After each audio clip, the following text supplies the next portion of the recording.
भाषा, चित्र एवं लिपि होते हैं। इसमें त्रिवेणी जी ने भाषा को अपनाया और उसकी मैं समझती हूँ कि मनुष्य की जो सभ्यता की खोज में आग सबसे पहले महत्वपूर्ण खोज थी। उसके बाद मनुष्य से मनुष्य को जोड़ने के लिए उसने भाषा की खोज की है और ये भाषा तादात्म्य स्थापित करती है अपने समाज से, अपने परिवार से, अपने माहौल से। तो इसके लिए शिक्षा जरूरी नहीं है। जैसा हम पहले बोल चुके हैं कि सूर्यबीन ही शिक्षित थे, सीमा ने बताया कबीर भी शिक्षित नहीं थे, तो मोहताज नहीं होती शिक्षा भाव के व्यक्ति के लिए।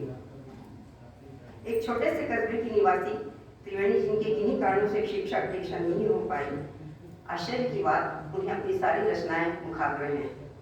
हम थोड़ा बहुत लिखने वाले जानते हैं कि हम लिख करके भूल जाते हैं, हमें याद नहीं रहती अपनी रचनाएं, हमें पढ़ना पड़ता है, पर उन्हें अपनी सारी कविताएं याद हैं। अभी किसी ने कहा तो मैंने कहा रचना कवि के लिए बच्चे जैसी होती है। माँ अपने बच्चे को नहीं भूलती ना, वैसी कवियत्री अपने रचना को नहीं भूली। उनकी रचना धर्मिता पर को एकत्र करके शोभा ने जो काम किया है संकलन का, और भाई सत्यप्रकाश ने जो काम किया है, वो बहुत साधुवाद के पात्र हैं। मैं पर्सनली जानती हूँ भाई सत्यप्रकाश किस तरह का कल्याणकारी कार्य अपने जीवन में करते रहते हैं।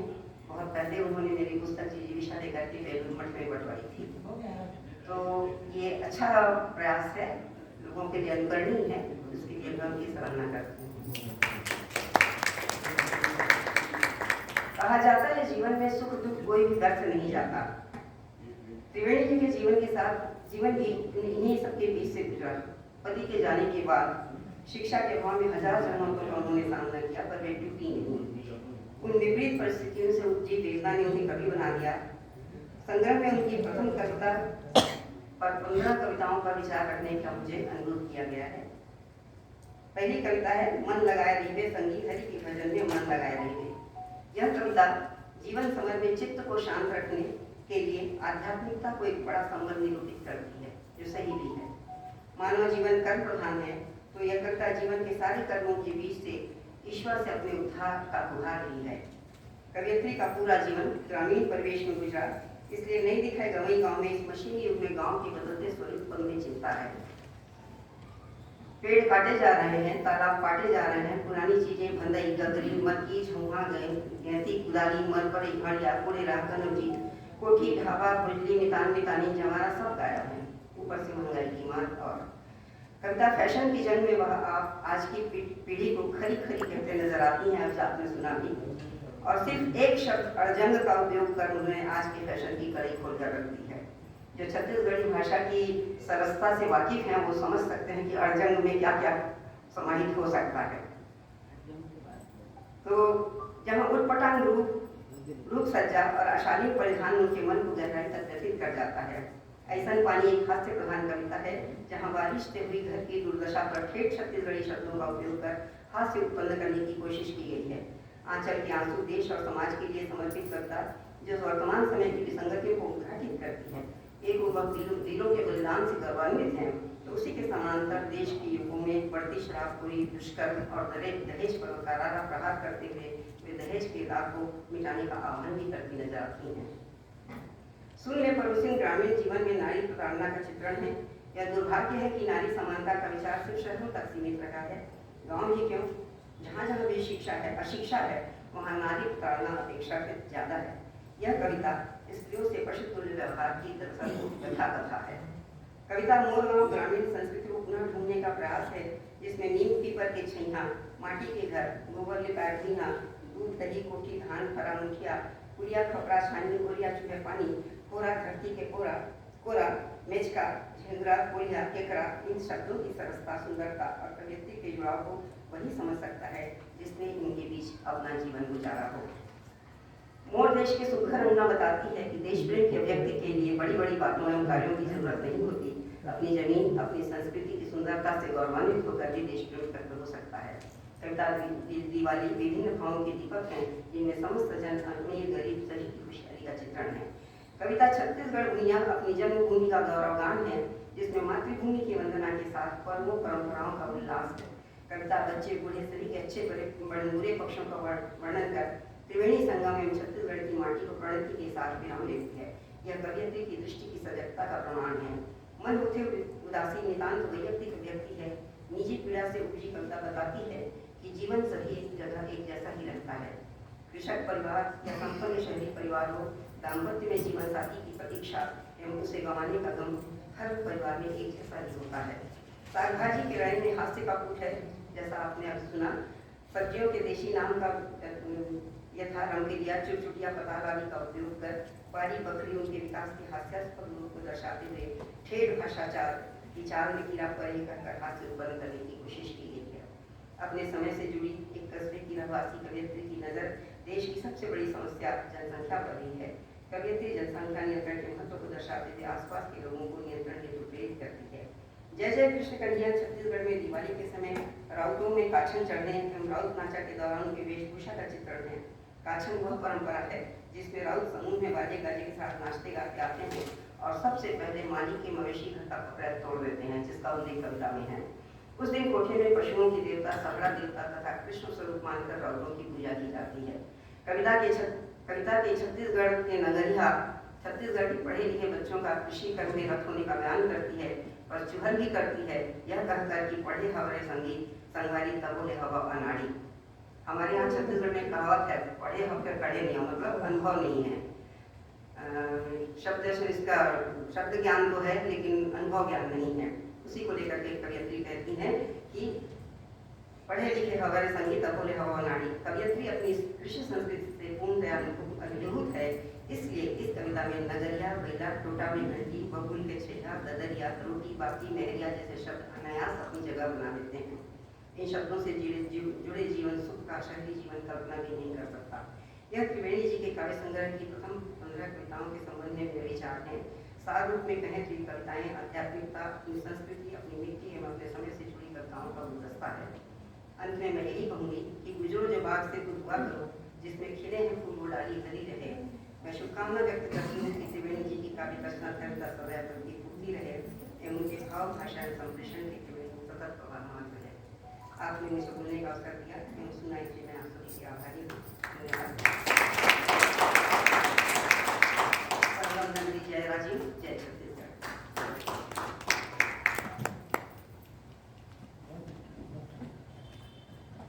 बहुत बहुत धन्यवाद सविता जी को। बहुत ही सुंदर और संक्षिप्त में आपने पूरी कृति पर अपने विचार रखे हैं। निश्चित रूप से किसी भी नदी के किनारे का एक असर तो होता है, जिसका आपने शुरू में उल्लेख किया, और मुकुटधर पांडे के परिवार की कोई बात में बताई। गंगा के पानी का भी असर है, पवित्र पावन साधुओं को, संतों को जन्म देती है। सारे साहित्यकार भारतवर्ष के अधिकतर वहीं से निकले हैं। महानदी भी छत्तीसगढ़ की गंगा ही है। और निश्चित रूप से उसका पानी पीकर आपकी अगर कहीं पर भी हृदय में भाव विचार है तो निश्चित रूप से कविता के ऊपर वो निकल जाते हैं। आइए इस कृति पर हम और समीक्षा और विचार सुनेंगे, जिसमें हमारी दूसरी आज की वक्ता है मीता अग्रवाल जी।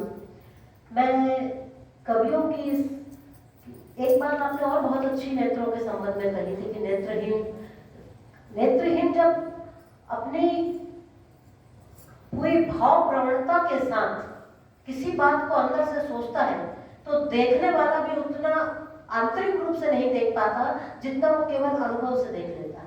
अगर हम वर्तमान में किसी ऐसे व्यक्ति का नाम लेना चाहें तो आप सब जानते हैं कि भारतवर्ष के शिखर पर एक नाम अभी भी यहाँ पर सजा हुआ है, और जो अभी है, मैं आदरणीय हम सबके बहुत ही श्रद्धेय रामभद्राचार्य जी का नाम लेना चाहूँगी, जिनको पूरे वेद, जिनको पूरे उपनिषद और ऐसी ऐसी बातें वेदों की याद है और तर्क सहित वो बताते हैं कि सुनने वाला दंग रह जाता है। तो कहते हैं कि जब कवि की करुणा से आह निकलती है, जब कवि की करुणा से आह निकलती है तो लोगों के मुंह से वाह निकलती है। जब कवि की करुणा से आह निकलती है तो लोगों के मुंह से वाह निकलती है, और समस्याएं कितनी ही जटिल क्यों ना हो दोस्तों, मिल बैठ के सुलझाने से राह निकलती है। मिल बैठ के सुलझाने से मैं बहुत ही आदर और सम्मान के साथ सुरेंद्र रावल जी से निवेदन करना चाहूंगी कि कृपया अग्रिम पंक्ति में आकर अपना स्थान ग्रहण करें। हम सबके बहुत ही वरिष्ठ हैं, मार्गदर्शक हैं। मैं शोभा जी से कहूंगी कृपया उनको आगे की पंक्ति में विराजमान कराएं और डॉक्टर मीता अग्रवाल जी को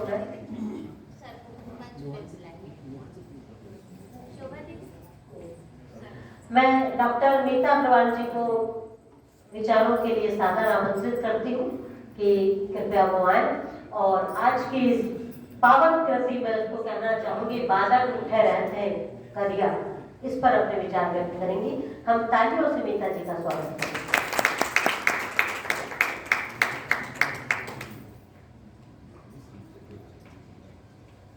बहुत धन्यवाद सीमा जी।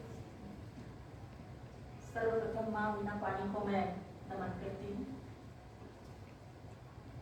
आज के मंच पर मंचस्थ परमादरणीय अमरनाथ त्यागी पर आज के हमारे कार्यक्रम के मुख्य अतिथि आदरणीय भाई सत्यप्रकाश सिंह जी, कार्यक्रम की विशिष्ट अतिथि पद्मा दुबे जी, कुशल वाणी वक्ता एवं समीक्षक बड़ी बहन सविता दीदी जी, आज के इस कार्यक्रम के कुशल संचालक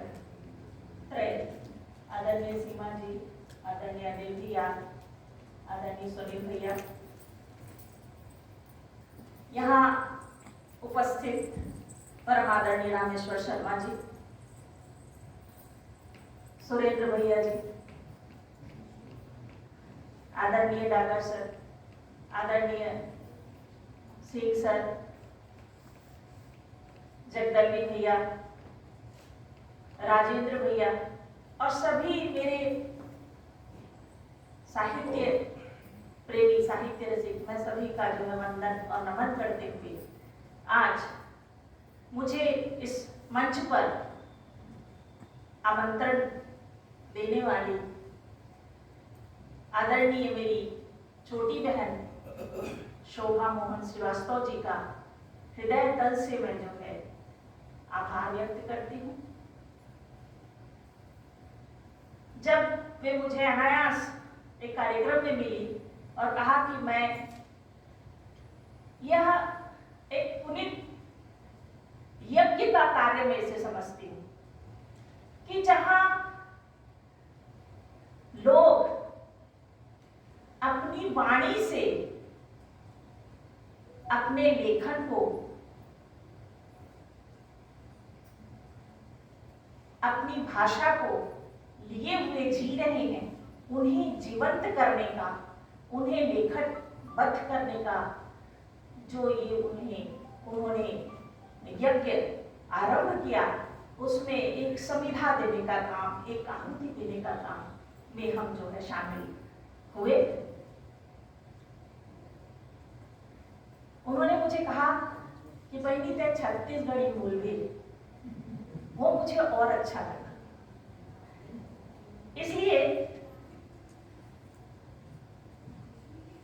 कि जब मैं मुरहाट में बादल उठे रिठे गरिया, वाकई का जो शीर्षक है किताब के, सबसे पहले वो हमारे ऊपर जो है प्रभाव डालती कि बादल का असीम अनंत है, ओकर और छोर नहीं है, ओला हम जान नहीं सकन, और हमेशा उच्च थे और इथे कैसा थे आजोरी कम करिया ज्यादा रहते, और जो करिया रहते तेरे मन भागे। तो इसने हमारे अंतस के जो पुकार है, हमारे अंतस के जो भाखा है, उमा जो उठत तरंग है, वो है त्रिवेणी नाम जी मां हमला अपने अपन दिखाई देते। अभी सरला को जो काव्य पाठ करें, वो कविता मन बहुत सरल और सहज ढंग से लिखे गए, सहज वाणी है वहां, कोई ऐसा कोई कठिनाई नहीं होला पढ़े में कि वो हमारा अंतस ना नहीं पकड़।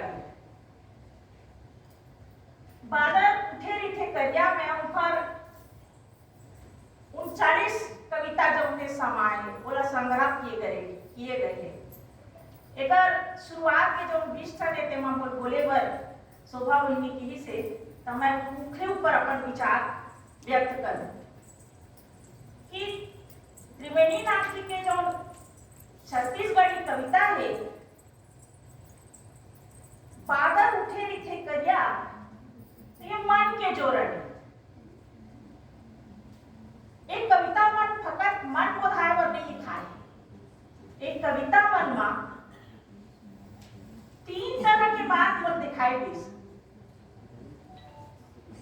पहली बात कि इष्ट और देवी देवता का बात। दूसरा बात हमारी जो पारंपरिक चीज है, हमारी संस्कृति है, कला है, संस्कार है, तेला देखा ऊपर उनकर दृष्टि के। और चौथा जो समसामयिक समस्या है, जैसे अभी उन्हें हम सुने परिवार नियोजन उतारू, जब वो बड़े बड़े मंच में ये कविता मन पढ़त रही, बड़े बड़े कवि मन सब ये कविता मन पढ़त रही, तब के लिखाए वो कविता है। और आज भी वो समस्या यथावत हमारे समाज के बीच में दिखाई देवत है। तो ओकर जब हम पुस्तक ला पढ़थन,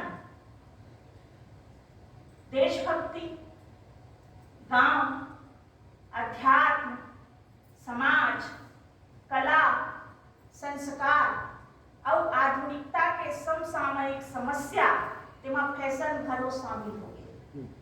जे पहरावा हमार बीच चला थे ओकरो ऊपर कवित्री के निगाह गीस और ओकर चिंतन और चिंता ऊपर कविता लिखल और ओकर प्रस्तुति और लाजवाब।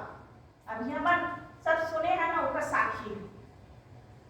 ऐसे भी कहते ना कि कविता अंधरा की आंखी है, कविता अंधरा के आंखी है। अब कोंदा के जुबान, कविता हृदय के साखी है और कविता होते मेहरबान। सबला जो है वहां प्रभावित करे।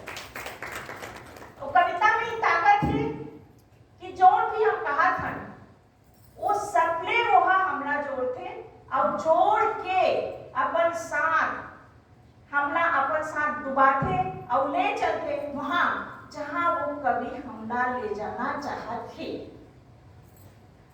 तो इधर किताब की जो पहली रचना है हरि के भजन में मन लगाए रहेंगे। अब ये जो कविता वो लिखी है तेमा बड़ सुखर ढंग ले ओकर मतलब चिंतन देखो पढ़े लिखे नहीं है। ये मोला और ज्यादा प्रेरित करे कि हमर ता पढ़े लिखा ना उदाहरण शैली ला जगह जगह अपना लिखन का उदाहरण दे देथन, लेकिन उन सुन के वहां हमर जो अध्यात्म के पौराणिक जो पात्र है ओ मन ला जो उदाहरण बनाने राम ला, लखन ला, भरत, शत्रुघ्न ला, है ना। और ओकर साथे साथ एक अध्यात्म के बाद की हम जब तक अजियत हन तब तक पूरा ये दुनिया के गोरख धंधा में लिप्त रहथन, माया में लिप्त रहथन। लेकिन यदि हम भगवान के भजन में मन लगा तभी हमार ये जो जन्म है ये पार हो। अध्यात्म से ऊपर कविता के जो नौकर काव्य के शुरुआत हो और ओमा थे कि मन लगाए रही में संगीत हरि के भजन में जियत भर छूटे नहीं बूता उकाम और मने मन में जपले हरि के नाम। बिल्कुल कबीर मने मन में जपले दिया अगरबत्ती बार के जगह जगह मंदिर वाला जाए जरूरत भी कबीर पंथी प्रभाव दिखाई देते सीधा सीधा। तब नाम जपे में ही सार्थकता है। ओकर बाद टूटते ओकर चिंतन बदल जाते आते नहीं दिखे गमी गाँव, नहीं दिखे रुख राही, नहीं दिखे गमी गाँव, अब नहीं दिखे रे संगी ली मामा के छाँव। तो जो गाँव गंवा थे आज आधुनिकता के शोर में ऊपर लेखनी जो उन्हें वो निरंतर चले और ओकर साथ साथ हमार खेती बाड़ी उकर जो उपकरण है आज औद्योगिकीकरण के जमाना में नवा नवा चीज आ गए और नंदा के का झंगवा गेती गवागे रापा कुदारी बनिहारी सबो गवाए के नंदाए के बाद वहां कहा ओकर साथे साथ हमार रंधनी के चूल्हा कोर्सी नहीं दिखे माटी के मरपई अब हरिया कुरेड़ा कनौजी और पर गुल्ली डंडा खेल ऊपर की चिंता एक ऊपर चिंता नहीं शुरू से लेकर आखिरी तक हमार काम का धंधा रन्नी खोली खेल बच्चा लड़का नारी और जितना भी समस्या हमारे आसपास को सब खरी कविता में छोटे से रचना है 10-20 लाइन में लेकिन उनका चिंतन उमा एक गहराई है और सबको चिंता में भोजली जवारा और आखिरी में मंगई कोठी ढाबा बने हैं भाठा में कोठी ढाबा बने हैं भाठा में अब महंगाई मारत है गीला आटा यहाँ पहले रचना समाप्त होती फैशन के जंग अब अर्जन वाले सुने सविता के दिखा दो कि इसे तो ओमा में क्या कहा कि ये छत्तीसगढ़ है नहीं है यूरोप और जापान है ना ऐसे पानी पानी है तो जिंदगानी है अब त्रिवेणी संगम और त्रिवेणी दीदी रहा थे तो वो त्रिवेणी जो है वो महानदी पैरी सोदूर के त्रिवेणी क्या बात है तब हाथ खाके काट खपरा बादल गजरत काड़ा कस दफड़ा उकर देखिए वो छंद की जानकार नहीं है छंद नहीं जाने लेकिन उनका जो तुकबंदी है इतना आनंदित करते मन में इतना खुश करते कि वो लोग बढ़त जाओ बस उमा जो लयात्मकता है उमा जो राग बोध है वो अपन आप उनकर कविता की ओर हमला जो है प्रेरित करते हैं मोर नहीं है मरद मनसरवा अब कौन छवानी छानी ऐसन पानी गिरत है मन माने तब पानी जो है ओकर ले परेशान ऐसन पानी जब पानी बहुत गिरते तब वो दुविधापूर्ण है और जब नहीं गिरे तब तो दुविधा दोनों स्थिति में जब नहीं घर लेखनी चले तो ये जब मरमानी पानी गिरे है तेकर बर लिखे आगू होगी ही ओखर बाद आचरा की आंसू आचरा कासू मां एक पोती वीर हमार जवान जो है हिंदी कविताएं घर कि अर्पित करती हूँ आंसू में उन वीरों को जिसने दी अपनी कुर्बानी और इतिहास लिखता है आज भी उनकी अमर है कहानी यहाँ से उनकी कविता की शुरुआत है लेकिन यहाँ से बढ़ते हुए कि हमने कितनी मुश्किलों से इस आजादी को पाया यह आजादी हमें कितने संघर्षों से मिली है लेकिन उनके साथ ही साथ आज समाज में जो हमें क्या दिखाई दे रहा है समस्या कैसा समस्या बलात्कार के समस्या दारू के समस्या नारी प्रणाली के दहेज के समस्या तब लिखे कहीं बालिका का बलात्कार है कहीं दहेज की ललकार है सुनते नहीं नारी की चीख दहेज नहीं मांगते हैं भीख दहेज नहीं मांगते हैं भीख जिंदा शरीर को छोपते हैं आंख के तपन और घूंघट उतरा नहीं है उड़ा रहे हैं कफन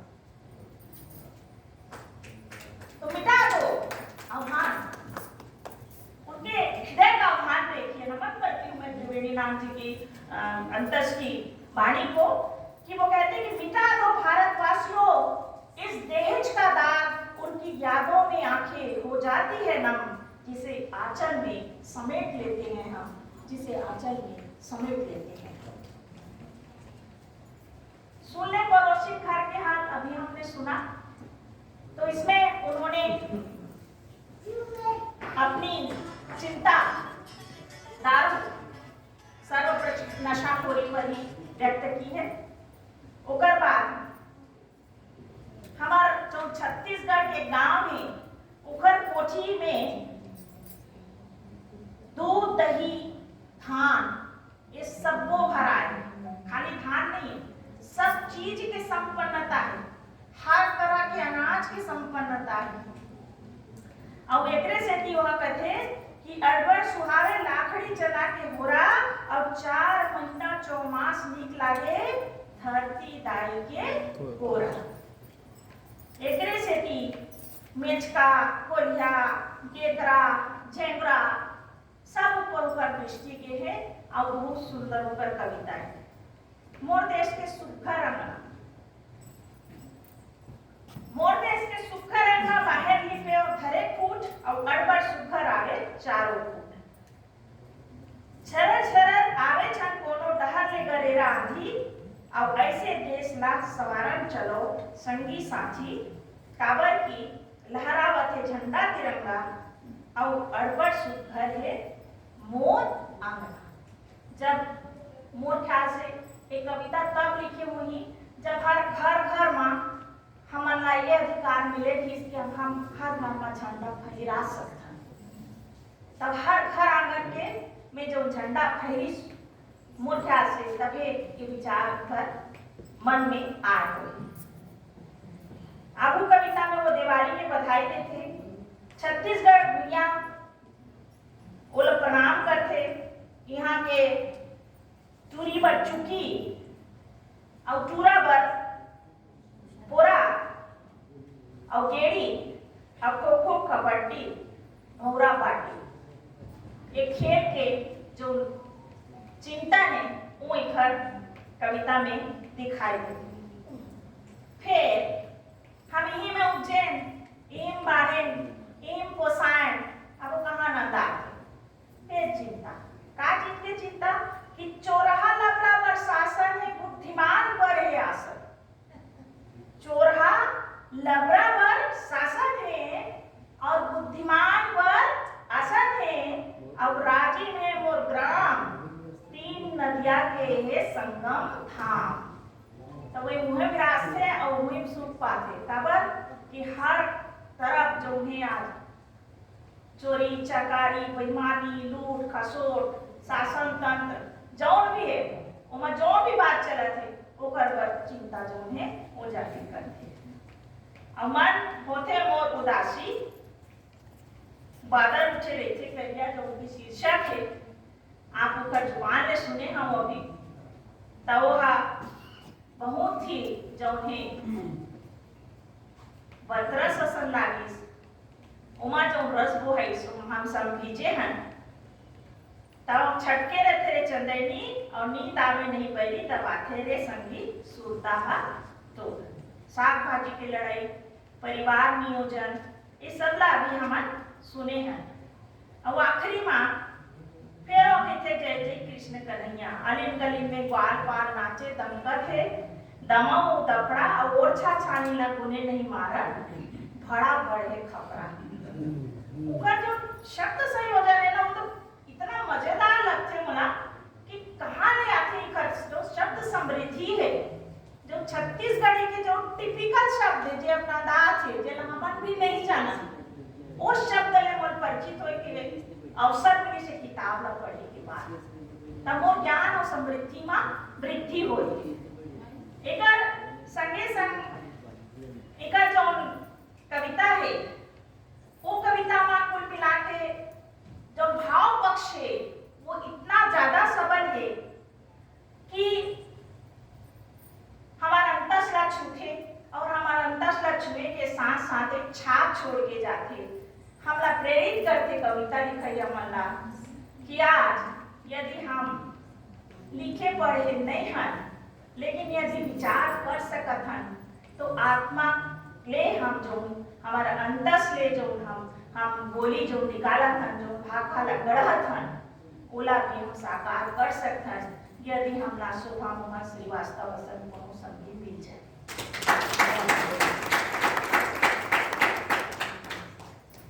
तो ये अवसर में जो है एकर किताब में जो मूल विशेषता है उमा लोक धुन है तुकबंदी है शिल्प पक्ष मात्रा गणना एकर तो कमी है लेकिन ऊपर जो लयात्मक बोध है वो लयात्मक बोध हमला सहज रूप से आकर्षित करते।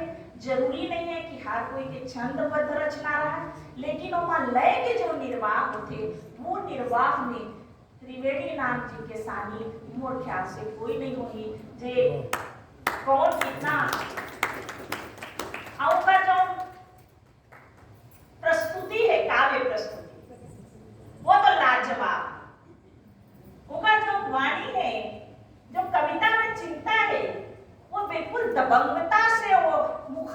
और शाम अगुआ थे। तो ये चीज ला देखा था कि किताब जो उन्हें छत्तीसगढ़ी भाषा के लोग ला समृद्ध करी, संगे संग आधुनिक और समसामयिक विषय के साथ साथ पारंपरिक विषय ला संजो के रखे हुए किताब जो उन्हें बहुत उपयोगी सिद्ध होगी, ऐसे मोला उम्मीद और आशा है। छत्तीसगढ़ी भाषा के लोग ला ये समृद्ध करी शोभा मोहन श्रीवास्तव जी और सबले ज्यादा शिक्षा दूत प्रकाशन के भाई हमार सत्य प्रकाश भैया जी ला बहुत बहुत बधाई देता हूँ।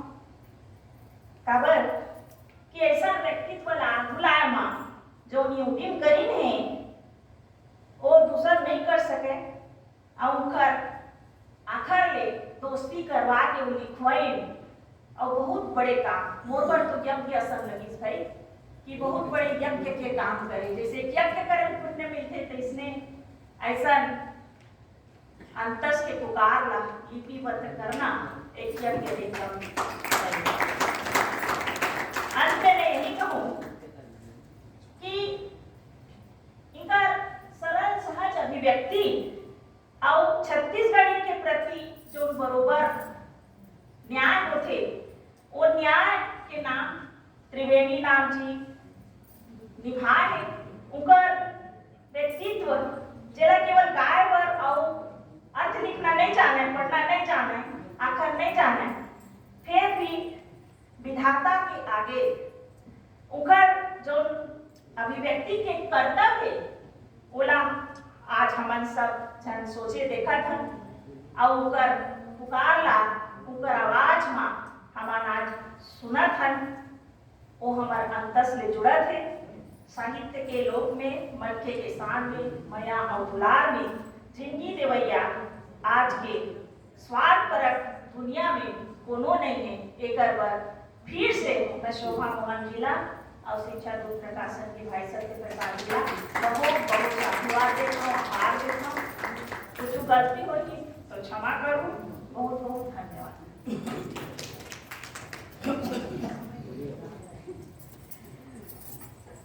भले भले बोलते हैं मीता बहनी, बहुत समीक्षा को बड़े सुंदर रूप से प्रस्तुत किया है। अभी हमारे पास इस कृति पर एक समीक्षक और है। मैं चाहूँगी कि वो थोड़ा संक्षेप में अपना उद्बोधन दें ताकि आने दूसरे सत्र का जो कार्यक्रम है वो भी थोड़ा व्यवस्थित हो सके।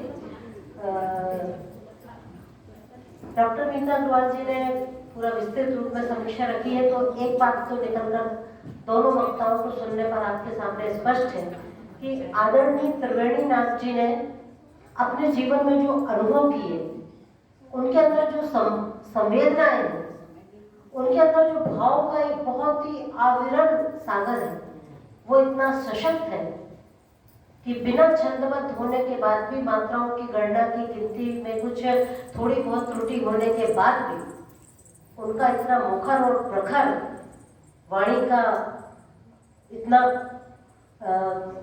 आकर्षक प्रभाव बहता है कि जब वो काव्य पाठ करती हैं या उन्होंने जो लिखा है उसको हम पढ़ते हैं तो कहीं कोई कमी महसूस नहीं होती। और छत्तीसगढ़ी भाषा का जो जितना भी भंडार है कूट कूट कर उनके अंदर भरा है, जो इस कृति में हमें स्पष्ट दिखाई देता है।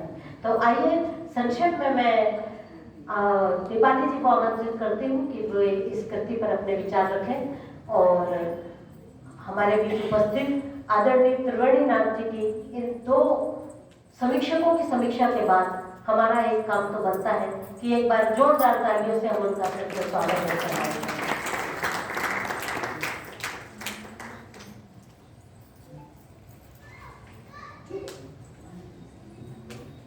मां शारदे को शत शत नमन।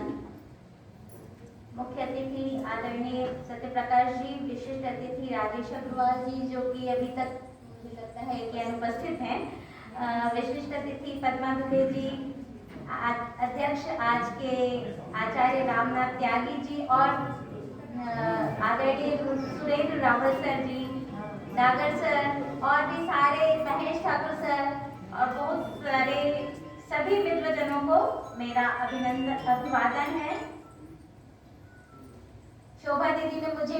फुलझड़ी में कहा था